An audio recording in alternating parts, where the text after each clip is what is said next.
What is up, people of the internet? It is me, Real American Politics, back in with a new video. And today, it is time that we discuss what is the first major W of 2023. That's right, everybody. After what was seemingly months of despair, disappointment, and losses by the right, we technically have our first victory of quite a while. Now, this isn't just one particular race. Around the board last night, we had several elections. Surprisingly, Republicans did well, and outside of a sort of mayor election. In Connecticut, we had a couple special elections where Republicans vastly overperformed their recent election results there. But that's not important. What is important is what happened in Chicago. Everybody, it's happened.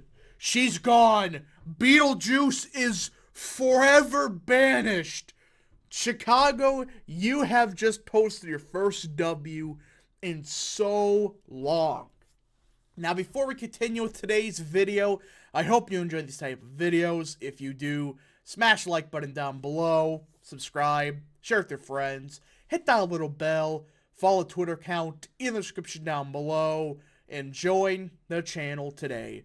Guys, just for $3 a month, you can join Real American Politics, which is a phenomenal deal as it helps support the daily content we all know and love. So you want to support the daily content? That is the best way to do it, by joining today. Alright, everybody, let's get into what is the first major W of the night. And like I said in the intro, this wasn't the only election. In Connecticut, we had a couple specials, and unsurprisingly, Democrats won these. These were extremely Democrat seats. However, in both seats, Republicans either did the same as they did in 2022, which is one of them, or they did 12 to 13 points better in the other seat. So yeah, for the first time in a while, we overperformed in a special election. But nothing compares to what happened in Chicago last night. The voters of Chicago has said enough is enough. Lori Lightfoot is officially gone. Doesn't matter what happens in the general. She is adios. Get out of here. Nobody liked you. And quite frankly, you are the worst mayor in America. By far. What a total clown show.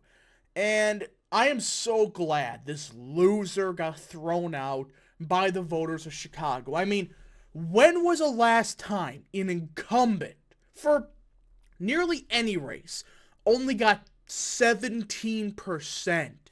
That is absolutely pathetic and absolutely hilarious. Now, Lori Lightfoot is gone, and really these two candidates, you're either get a substantial upgrade in one of them, while the other one has some problems, but I still think that anyone is more competent than Lori Lightfoot. So we had to discuss these results because who is going to win the runoff?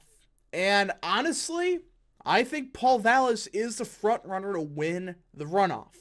This is great news for Chicago. If you don't know, Paul Vallas is the most conservative, well, the most conservative option of the realistic choices. He is the law and order candidate, and he is self-described as, a Democrat, but has leaned Republican on several issues. That's what he said. And, well, he got 33% of the vote, or just under 34%. This is a good sign for Vallas, because it's not like a Rick Caruso situation in L.A., where he had to make up a ton of votes. Vallas is actually in first right now, and you combine the more moderate candidates like Willie Wilson, Paul Vallas, and a few others, Vallas is around 45-46% of the vote when you count just for, I guess you could say, the more moderate candidates. That is a good sign, while the more progressive candidate, Brandon Johnson, we could say he's probably at 34-35%. That's a good sign for Vallas. So it's going to come down to essentially the rest, which is what, like 25% of the electorate. Imagine it as the Lori Lightfoot and these other voters. Because Willie Wilson voters, you look at who Willie Wilson is, I kind of think that they're going to go break for Vallas mostly. Well, Garcia, Choi, the meme of the night, look up his Twitter account. You may notice the profile picture is familiar. But point is, a lot of his voters are going to go to Brandon Johnson. Let's go, Brandon. You do the math. Yeah, there's around 25% of the vote that you can't really say which way they will break. Now, you look at where the results came in, which we finally got the ward map. I don't get why they couldn't report it last night. You notice where each candidate did best in. Paul Vallis, of course, did better in the more moderate, conservative, northern part of Chicago. While Choi did better in his district, Johnson did good in his region, while Lightfoot did better in southern and central Chicago, which is where a heavy minority population resides in. Now, you look at some of these results, and there is a big problem for Brandon Johnson. You look at places like Ward 17. Willie Wilson got around 24%. Ward 8, Willie Wilson got 20%, etc., etc. There's some wards here and there that Johnson took second in. But you notice that there's a lot of these wards where, no, Johnson did not do good in central Chicago compared to people like Willie Wilson and even Paul Vallis in some areas. That's a problem, because that may indicate that some of these more central minority voters, they may actually break for Vallis in some situation. Now, he's not going to, I don't think, win some of these places. I mean, Brandon Johnson got 23% in Ward 20. I think there's a good chance he does good there, but I'm talking about, places where Wilson got like 24, 25% of the vote. Because those are the more conservative voters. Look up Willie Wilson. You understand what I'm talking about.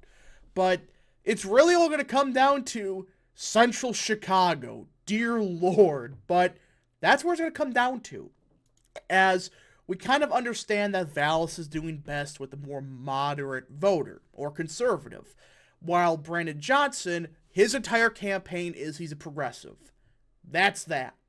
So it's really going to come down to, will more moderates turn out than progressives? And it's really going to indicate how progressive is Chicago, because I actually don't think it is that progressive, considering the fact that it is Chicago. But we do got to see, and I am so glad that Lori Lightfoot is just gone. And the funny thing is, she blamed racism for why she lost. Are you freaking... You're telling me racism never existed 5 years ago? When you won the election by, 50 points?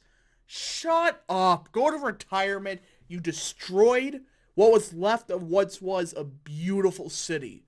And I'm so glad we're going to upgrade no matter what. This was a whole thing, but hopefully Vallis pulls it off, because he is the best option if you want to clean up the streets of Chicago. He is the more law and order candidate. But Brandon Johnson, by default, would be better than Lori Lightfoot, because he may be a progressive, but at least he's not as incompetent as Lightfoot was. I mean, Lightfoot is the most useless, incompetent mayor I have ever seen.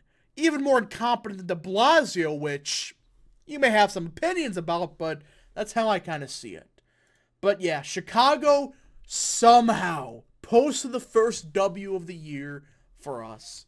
Anyways, folks, thank you so much for watching. If you did enjoy this video, smash the like button down below, subscribe, share with your friends, hit that little bell, follow the Twitter account in the description down below, and join the channel today.